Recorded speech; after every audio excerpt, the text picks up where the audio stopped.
Sambil Kak Rifki record ya. Ya, dimulai aja Kak Citra sambil Kak Rifki matiin semua speakernya ya, jangan dipencet lagi. Ayo Kak Citra mulai udah aja. Bisa dimulai ya. Ya. Ya, terima kasih Kak Rifki udah dikasih kesempatan untuk sharing, berbagi sama adik-adik dari SD Cipinang ya? Muara Ya, Cipinang. Cipinang Muara. Oh, kebalik, Cipinang Muara. Oke, salam kenal ya semuanya. Kalian bisa panggil Kak Citra, ya Citra aja. Kakak sebelumnya belajar di negara Selandia Baru. Jadi di kesempatan kali ini Kak Citra mau berbagi nih sama adik-adik tentang negara Selandia Baru.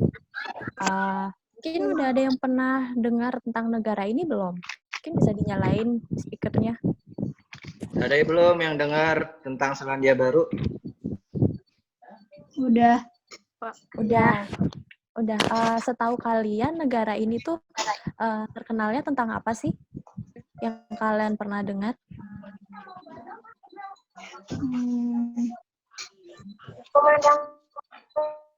Yang Rizkian? Mana? Ada yang mau jawab mungkin?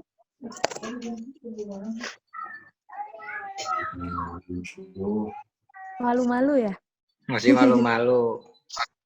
Oke, nggak apa-apa. Jadi semoga nanti kita bisa belajar banyak dari apa yang mau Kak Citra bagi sama kalian. Nah, ini kalau udah nyiapin presentasi, kita coba. Langsung mulai aja nggak apa-apa ya? Ya, langsung mulai. Oke. Nanti misal ada yang mau tanya-tanya, boleh langsung tanya aja, atau mungkin nanti tunggu di akhir sesi juga boleh. Oke, kita mulai dari awal. Ini kelihatan nggak ini? Kelihatan. Kelihatan ya. Oke. Jadi judulnya adalah Kiaura, Mari Mengenal Negara Selandia Baru, Negeri Awan Putih. Jadi Kiaura ini adalah kata sapaan atau halo kalau dalam bahasa Indonesia, tapi ini di dalam bahasa suku asli Selandia Baru. Jadi kita akan lanjut ke slide berikutnya. Nah, jadi ini kalau kita lihat di peta, letak Selandia Baru tuh ada di sini. Nah, kalau kita Indonesia ada di sini, kita harus melewati Australia dulu sebelum ke sini. Kalau kita tarik garis seperti ini, kalau untuk penerbangan dari Indonesia ke Selandia Baru, atau dalam bahasa internasionalnya disebut sebagai New Zealand, ini kurang lebih sekitar 11 jam. Jadi ini untuk penerbangan langsung yang nggak ada transit. Misal dari Bali langsung ke salah satu kota di Selandia Baru itu kurang lebih 11 jam. Gitu. Nah, ini kalau adik-adik lihat, ini kan mungkin adik-adik ingat ya kalau di peta dunia Australia itu biasanya letaknya ada di bawah. Nah, Selandia Baru ini ada di bawahnya lagi. Jadi Selandia Baru ini terletak di paling ujung selatan bumi. Jadi di belahan bumi paling selatan. Nah, karena letaknya di paling ujung, jadi Selandia Baru ini adalah negara pertama yang melihat matahari terbit gitu. Jadi untuk perubahan waktu itu juga Selandia Baru itu yang paling cepat. Jadi semisal tahun baru nih, kalau di kita tahun barunya misal 1 Januarinya itu misal masih 6 jam lagi. Nah, di Selandia Baru ini sudah merayakan tahun baru terlebih dahulu. Jadi tahun barunya lebih dulu dari negara-negara lain yang ada di dunia. Gitu. Kalau untuk perbedaan waktu dengan ini kurang lebih sekitar 6 jam. Gitu. 6 jam lebih cepat. Jadi kalau sekarang ini jam berapa? Jam 7 misalnya. Sekarang jam 7 malam, di sana udah hampir sekitar jam 1 pagi. Gitu. Kemudian, nah ini kalau kita lihat lebih dekat. Tadi kan kita lihat kecil nih. Nah, kecil ini kalau diperbesar seperti ini. Jadi dia dibagi menjadi 2 pulau. Yang pertama disebut sebagai North Island atau Pulau Utara. Kemudian yang kedua ada South Island atau Pulau bagian selatan. Kayak gitu. Nah, untuk ibu kotanya adalah terletak di sini di Pulau Utara. Ibu kotanya Wellington, kota Wellington. Jadi terletak di tengah-tengah antara Pulau Selatan dan Pulau Utara gitu. Tapi kalau untuk kota yang paling besar, kota yang paling padat itu ternyata bukan di Wellington, ternyata ada di kota Auckland. Jadi kota Auckland ini seperti pusat bisnis gitu. Kalau di Indonesia mungkin seperti kota Jakarta gitu. Sampai sini paham ya? Oke, terus kita lanjut. Kalau musim di Selandia Baru, ini ada 4 musim. Ada musim panas, musim gugur, dingin, dan musim semi. Tapi menariknya, karena dia terletak di bagian bumi bagian selatan, jadi musim ini berkebalikan sama negara-negara seperti di Eropa atau di Amerika. Itu berkebalikan. Jadi kalau semisal kita akrab nih dengan musim dingin itu biasanya bulan Desember. Misalnya waktu Natal itu selalu identik dengan salju, gitu kan. Nah, kalau di Selandia Baru ini kebalik. Jadi justru bulan Desember itu lagi peralihan mau ke musim panas di sini. Jadi musim panasnya itu Januari sampai Maret, kemudian lanjut dengan musim gugur. Jadi seperti bulan-bulan sekarang ini, bulan April itu tumbuhan udah mulai gugur, kemudian warnanya sudah mulai menguning. Gitu. Mungkin adik-adik bisa lihat nih di background-nya Kak Citra nih. Nah, ini Kak Citra pakai background ini buat nunjukin nih, foto ini diambil waktu musim gugur. Jadi pohon-pohon udah mulai gundul nih, udah nggak punya daun gitu. Nah, kemudian musim dingin. Nah, ini perbedaan dari Pulau Utara dan Pulau Selatan ini ada di sini. Kalau pada saat musim dingin di Pulau Utara tidak ada salju. Jadi cuma udara yang dingin sekali dan hujan yang turun setiap hari, hampir setiap hari. Jadi suasananya itu mendung, gelap, terus sebentar-sebentar hujan. Nah, itu kalau di Pulau Utara dan suhu terendahnya kurang lebih sekitar 9 derajat. Sedangkan di Pulau Selatan ini turun salju. Jadi suhu terendahnya bisa sampai minus di bawah nol gitu. Tergantung tempatnya, semakin ke bawah sini kalau musim dingin semakin dingin gitu.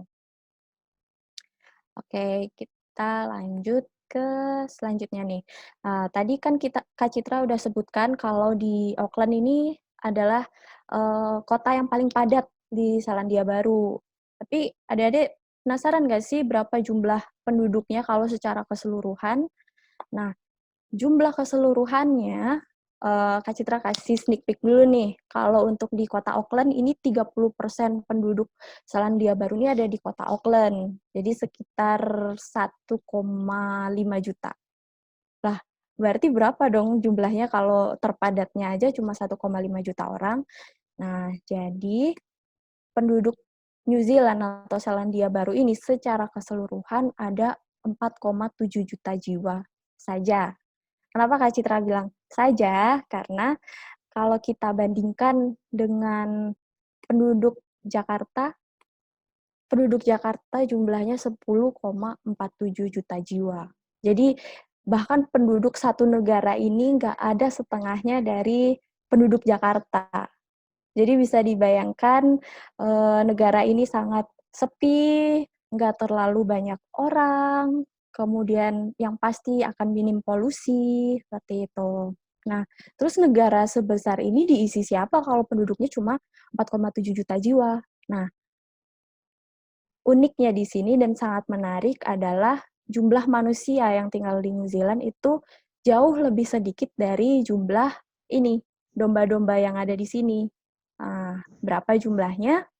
Jumlahnya adalah 27,3 juta domba di negara ini. Jadi manusianya cuma 4,7 juta, tapi dombanya banyak sekali sampai hampir 30 juta. Jadi kalau semisal dibagi nih, domba sekitar 27 27,3 juta ini kalau dibagi dengan jumlah orang di sini, kira-kira setiap orang punya 5 domba, seperti itu.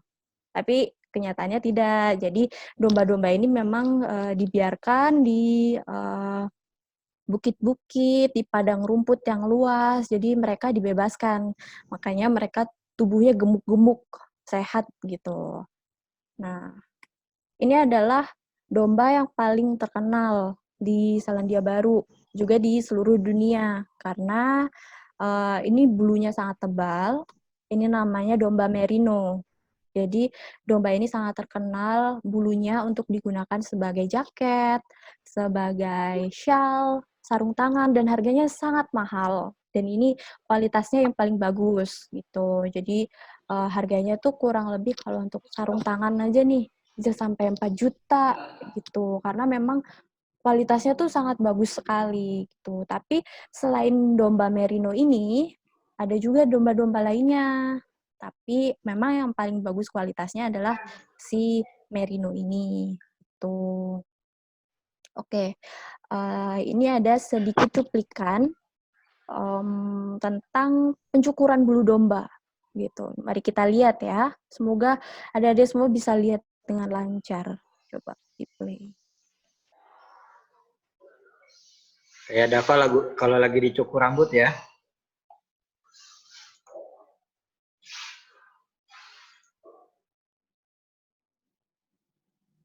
Nah, kayak gini.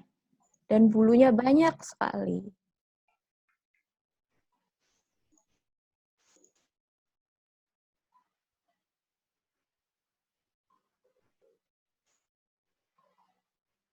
Gitu. Jadi setelah dia dicukur bulunya, ya terlihat karena bulunya sangat tebal, jadi terlihat badannya ternyata kecil gitu. Ternyata dia gede di bulu nih, gitu. Bulunya banyak sekali, gitu. Sekarang kita lanjut ke, kalau tadi kita sudah membicarakan tentang domba-dombanya yang sangat banyak itu.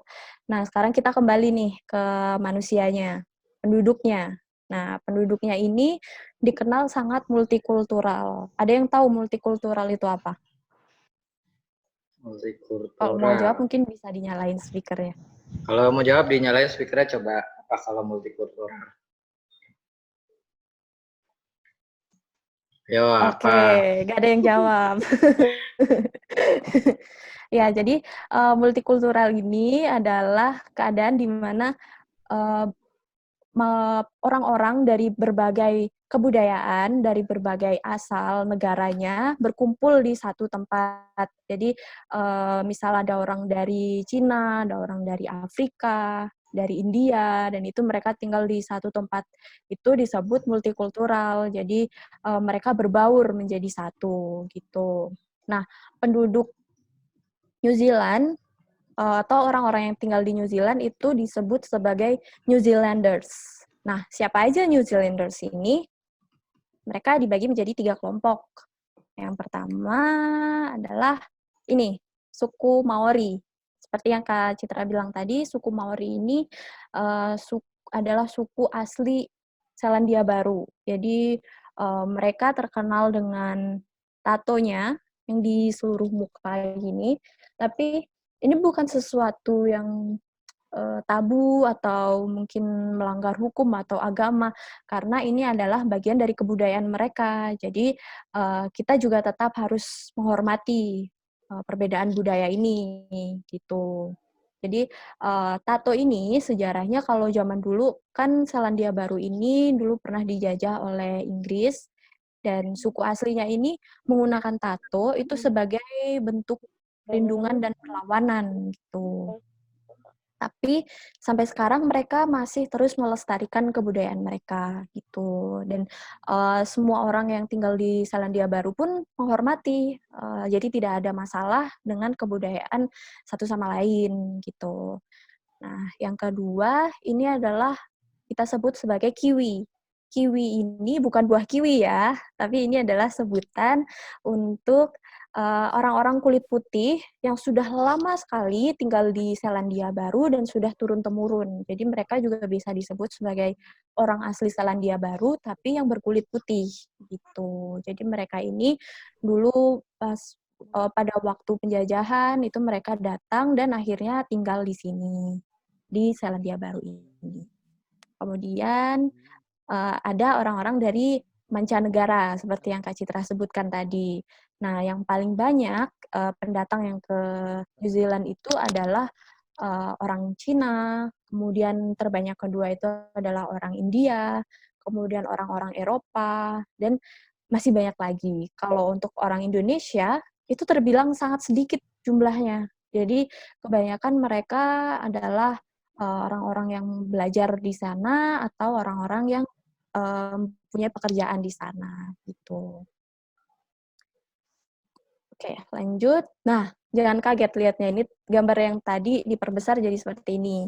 Jadi ini adalah gambar dari suku Maori, suku asli warga Selandia Baru gitu. Ini terlihat tatonya di muka.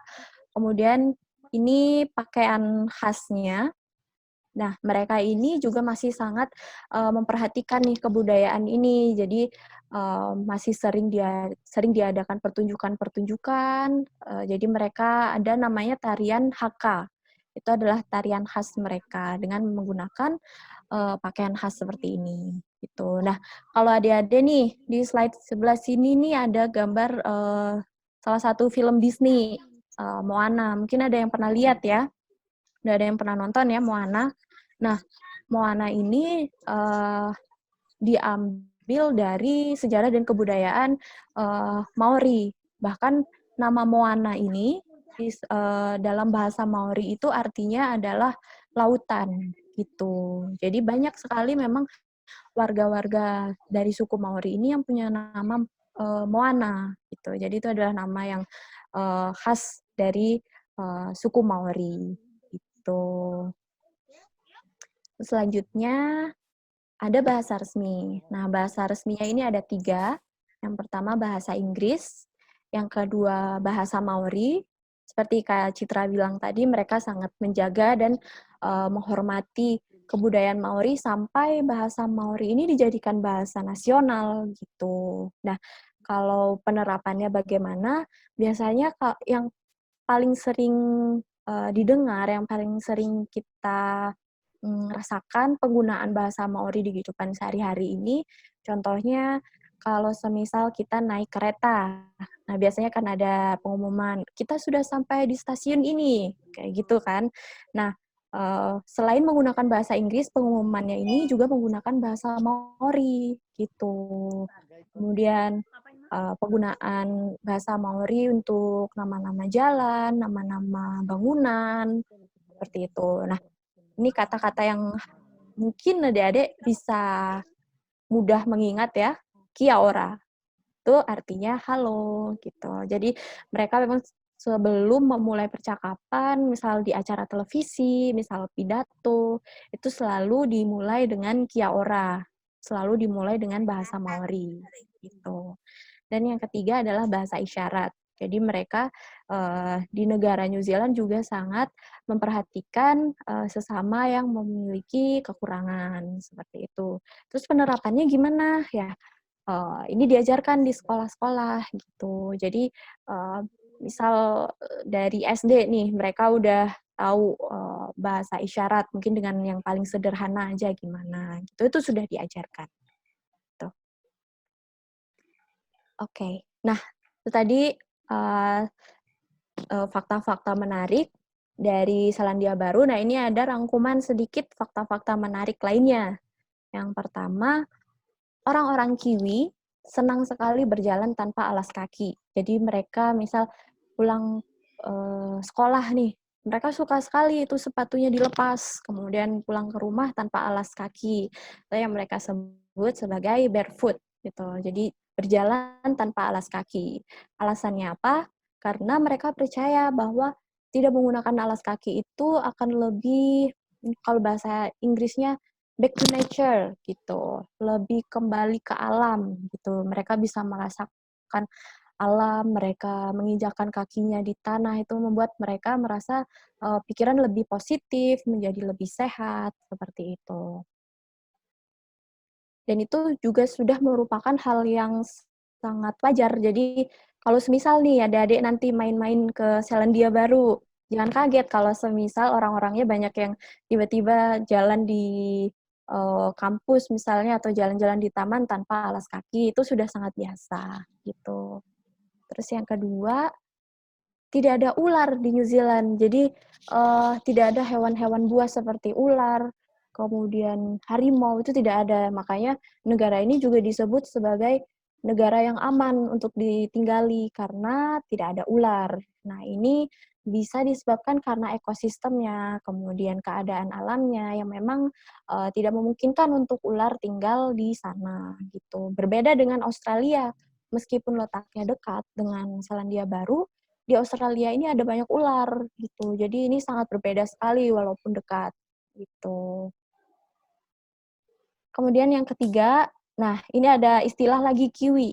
Tapi kiwi yang ini bukan buah kiwi, bukan orang-orang kulit putih yang tinggal di New Zealand, tapi kiwi ini adalah nama sejenis burung yang khas tinggal di New Zealand. Jadi bentuknya seperti ini, berbulu seperti ini, tapi tidak ada sayap. Tapi mereka masih keluarga dari burung gitu. Dan mereka ini adalah hewan nokturnal. Jadi dia hidup dalam kegelapan. Jadi tidak bisa tinggal dalam uh, di bawah sinar matahari yang cerah, itu tidak bisa. Jadi mereka suka berada di tempat yang gelap gitu. Jadi kalau semisal di kebun binatang itu disediakan tempat yang gelap. Jadi kalau kita mau masuk itu seperti masuk ke dalam gua karena gelap sekali gitu.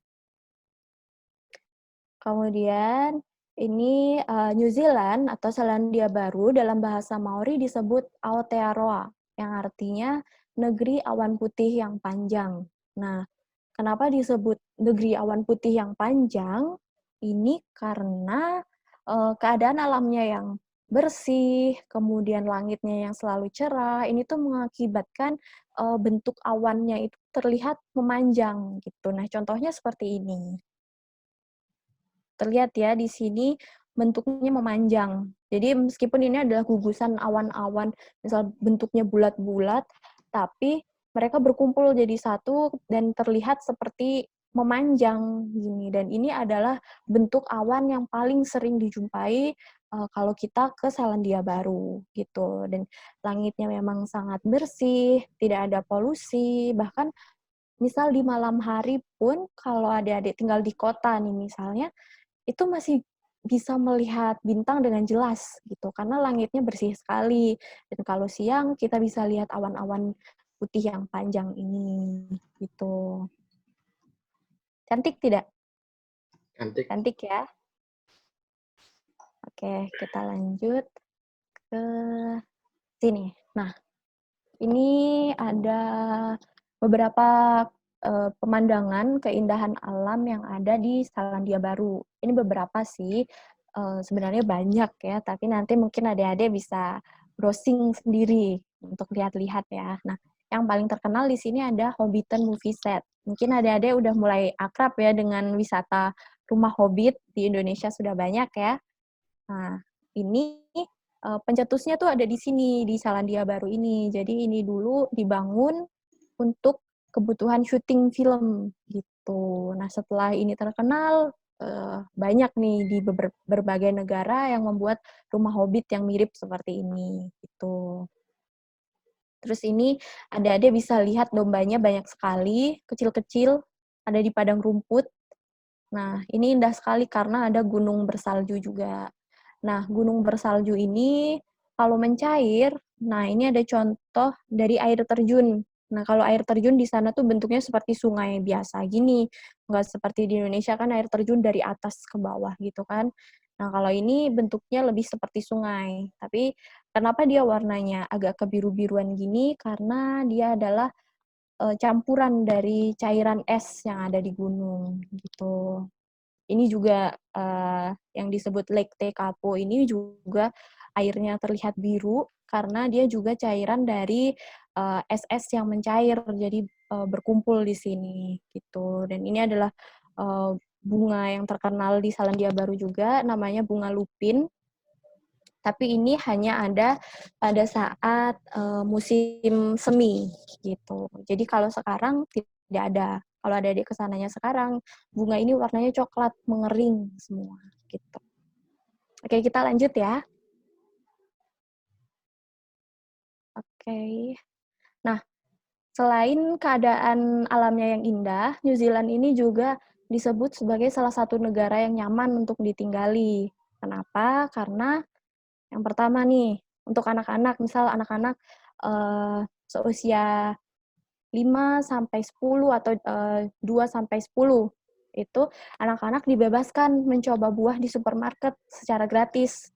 Jadi di tiap supermarket disediakan keranjang buah-buahan seperti ini dan mereka boleh ambil sesuka hati tanpa harus bayar gitu. Tapi ini untuk anak-anak yang di bawah 10 tahun aja. Kalau misal adik-adik ini umur berapa ya kira-kira? Di atas Umur 10 ya? 10 sama 11. 10 sampai 11 ya. Kalau udah 11 kayaknya udah nggak bisa nih, harus beli gitu. Tapi kalau sebelum umur 10 masih bisa ambil gratis nih. Gitu, sepuasnya. Mau coba apel, mau coba pisang, pokoknya semuanya yang disediakan di keranjang ini gitu. Terus buat anak-anak lagi nih, yang kedua, ada banyak sekali taman-taman yang ramah untuk anak-anak. Jadi di setiap tempat, misal di kota, itu ada banyak sekali taman-taman yang bisa digunakan untuk bermain, berolahraga, seperti itu. Dan pastinya bersih dan aman. Oke, kemudian selanjutnya untuk sistem transportasi, kalau dibanding Jakarta ini mungkin sedikit berbeda ya. Kalau Jakarta kan sudah ada MRT. Nah, di Selandia Baru ini belum ada MRT. Jadi untuk transportasinya itu ada bus, ada kereta, dan ada ferry. Karena di sana banyak pulau-pulau kecil gitu. Nah, kalau untuk MRT saat ini masih dibangun. Jadi sebelumnya bahkan nggak ada MRT gitu. Kenapa? Karena kembali lagi penduduknya sedikit, nggak terlalu banyak. Lalu lintas pun juga tidak pernah ada macet yang panjang. Eh, jadi dengan menggunakan mode transportasi seperti ini itu sudah cukup buat warga di sana gitu. Dan ini mereka menggunakan sistem kartu gitu. Jadi kalau untuk anak-anak di bawah 5 tahun dan orang-orang seusia kakek nenek kita di atas 50 tahun itu gratis, tidak dikenakan biaya gitu. Dan setiap akhir pekan ini juga gratis untuk menaiki transportasi apapun dan kemanapun untuk anak-anak usia 5 sampai 15 tahun. Jadi kalau misalnya adik-adik di usia yang 11 ini misal ada di sana, adik-adik bisa menikmati transportasi ini pergi kemanapun gratis tanpa dikenakan biaya di hari Sabtu Minggu gitu. Nah, selain itu juga banyak diskon nih, misal untuk pelajar, untuk mahasiswa, itu mereka bisa mendapatkan diskon untuk naik transportasi ini, gitu. Jadi, mereka memang sangat memudahkan penduduknya untuk menggunakan transportasi dan mendorong mereka untuk menggunakan transportasi umum supaya tidak banyak kemacetan di jalanan. Jadi, memang penduduk yang punya kendaraan pribadi seperti mobil itu biasanya hanya penduduk yang tinggal di daerah-daerah di luar kota pusat seperti itu. Lanjut Kak Citra ke Christchurch aja langsung. Oke, ini ya lingkungannya bersih, bisa langsung minum air dari keran seperti itu. Jadi, nah selain itu, selain bersih, nyaman, ini juga disebut negara yang damai. Tapi kalau misal adik-adik pernah ngikutin berita, ini di bulan Maret tahun lalu, ini ada penembakan di sebuah masjid di kota Christchurch. Jadi pada saat mereka sholat Jumat, ada salah satu oknum yang datang dan tiba-tiba menembaki jamaah di masjid tersebut. Tapi ternyata orang yang menembak ini, pelakunya ini bukan warga Selandia Baru. Ternyata ada orang dari negara Australia yang datang ke New Zealand untuk berusaha memecah belah dan berusaha menyudutkan warga Muslim. Tapi di sini respon warga Selandia Baru terhadap kejadian ini sangat menyentuh, bahkan sampai diliput di berbagai negara bahwa memang Selandia Baru ini terbukti sebagai negara yang damai, negara yang saling mencintai, seperti itu. Nah, ini jadi warganya memberikan dukungan langsung kepada warga Muslim dan pendatang-pendatang lainnya. Kemudian pemerintah juga untuk pertama kalinya menyiarkan azan di seluruh negeri untuk menghormati umat Muslim. Jadi waktu itu 1 minggu setelah kejadian, warga Selandia Baru ini datang ke masjid untuk melindungi warga-warga Muslim yang mau sholat Jumat, dan acara ini disiarkan di seluruh TV nasional gitu. Jadi pertama kali azan dikumandangkan, kemudian ketika warga Muslim sholat, warga yang lainnya melindungi di luar masjid seperti itu. Nanti Kak Citra kasih lihat fotonya. Kemudian mereka juga menunda acara-acara besar demi menghormati korban, seperti itu. Terus ini tadi menjaga tempat-tempat ibadah. Dan beberapa perempuan di negara ini ikut mengenakan kerudung sebagai bentuk dukungan kepada perempuan-perempuan Muslim, supaya mereka tidak takut nih. Jadi mereka kesannya seperti, jangan takut, aku juga ikut menemani kamu, seperti itu. Nah, ini contohnya mereka kasih bunga di foto-foto korban, kemudian ini Perdana Menterinya ikut pakai kerudung dan Kalau di datang langsung. sini presiden ya, Perdana Menteri. Iya, jadi dia adalah pemimpin di negara ini, disebutnya Perdana Menteri. Dia langsung turun ke keluarga korban untuk memberikan dukungan, seperti itu. Terus ini bentuk masjid di Selandia Baru ini seperti rumah gini, nggak seperti kalau di Indonesia kan besar, megah gitu. Nah, kalau di Selandia Baru bentuknya seperti rumah gini, dan ini terlihat mereka menaruh bunga di depan masjid, dan ini ada penduduk lainnya yang berdiri di depan masjid untuk melindungi warga Muslim yang sedang ibadah di dalam, seperti itu. Terus ini beberapa kartu ucapan dari beberapa warga yang mereka taruh di musola-musola, ditaruh di depan masjid, seperti itu. Bahkan di masjid di tempat Kak Citra belajar, waktu itu ada yang kasih kue nih di depan musola. Jadi ditaruh aja di depan pintu, ada kue dengan ucapan pesan-pesan yang intinya mereka mendukung warga Muslim untuk tinggal di Selandia Baru dengan aman dan tenang, seperti itu. Nah, sebelum kita lanjut nih, mungkin bisa dinyalain speakernya. Kak Citra pengen tahu nih, dari cerita Kak Citra nih, menurut adik-adik, Dinyalain apa sih sendiri yang ya. kita pelajari dari Selandia Baru ini? Ayo apa? Hanya Kira sangat bersih. Menghargai satu sama lain. Benar. Terus? Saling menjaga. Betul, saling menjaga. Nah, ayo, ada lagi nggak? Kotanya yang amat bersih. Dukung. Toleransi antar agama. Iya, betul. Toleransinya tinggi sekali ya. Oke, nah kalau dari catatan Kak Citra nih, ada beberapa poin yang bisa kita simpulkan. Seperti salah satunya seperti udah disebutkan adik-adik tadi, menghargai dan menghormati perbedaan, saling menyayangi dan menjaga keharmonisan antar sesama, terus menjaga dan melestarikan kebudayaan. Nah, ini tadi belum disebutkan ya. Jadi kebudayaan aslinya tetap dijaga dan saling dihormati kebudayaannya.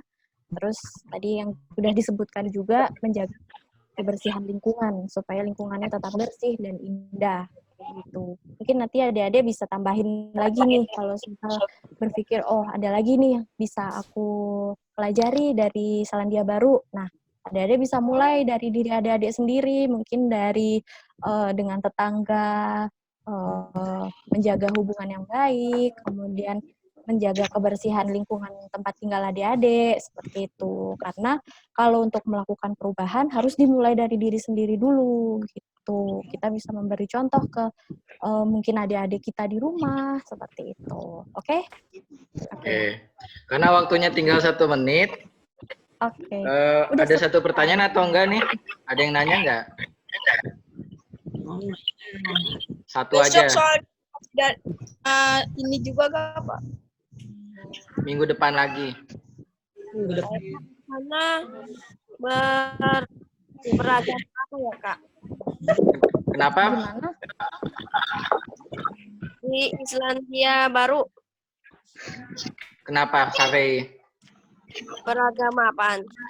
Oh, kebanyakan beragamanya apa? Nomor 1, mayoritas. Oh, oke. Kalau agama di sana itu sebenarnya dibebaskan. Jadi mungkin kita harus terbuka dulu nih pikirannya bahwa di sana karena dibebaskan. Jadi ada yang beragama Kristen juga banyak. Tapi ada juga warga yang memilih tidak memeluk agama gitu. Tapi mereka pada praktiknya seperti yang tadi contoh tadi itu mereka sangat menghormati agama orang lain gitu. Jadi di sana juga banyak tempat ibadah seperti gereja, vihara, seperti itu banyak. Cuman, Oke, makasih Kak Citra. oke, Sudah waktunya sudah habis. Karena waktunya cuma Oke. tinggal 40 menit. Setelah ini di end. Makasih ya. Nanti Oke. di-upload ke YouTube. Makasih Kak Citra. Kalau ada mau tanya-tanya, Ya, Assalamualaikum. terima kasih. Assalamualaikum. Terima kasih.